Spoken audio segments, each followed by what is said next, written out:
போன்ற அமைப்புகள் உள்ள வீடுகள்ல கண்டிப்பாக காதல் திருமணங்கள் நடந்தே ஆகணும். ஏன்னா அந்த காதலை அந்த வீடு அவங்களுடைய மனதில் உருவாக்குது. அவங்க மனதுல ஒரு மன தடுமாற்றத்தை அந்த வீடுகள் அவங்களுக்குள்ள ஏற்படுத்துது. இது எப்படி அப்படின்றது, அந்த வாசல் எந்த மாதிரி இருக்கும், எந்த மாதிரி அமைப்புகள் கொண்ட வீடுகள் இந்த வேலையை செய்யுது அப்படின்றத நீங்க பாருங்க.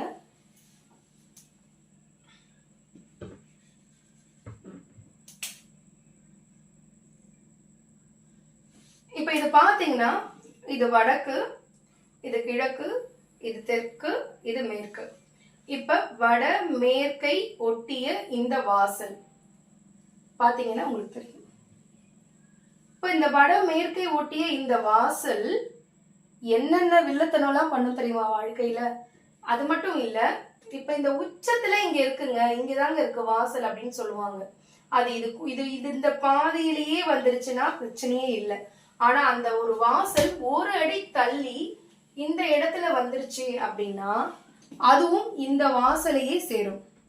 இப்படிப்பட்ட வாசல்கள் ஒரு வீட்டில் இருக்கக்கூடிய பிள்ளைகள், பெண் குழந்தைகள், இந்த மாதிரியான உங்களுக்கு மனதுல ஒரு தடுமாற்றத்தை ஏற்படுத்தும்.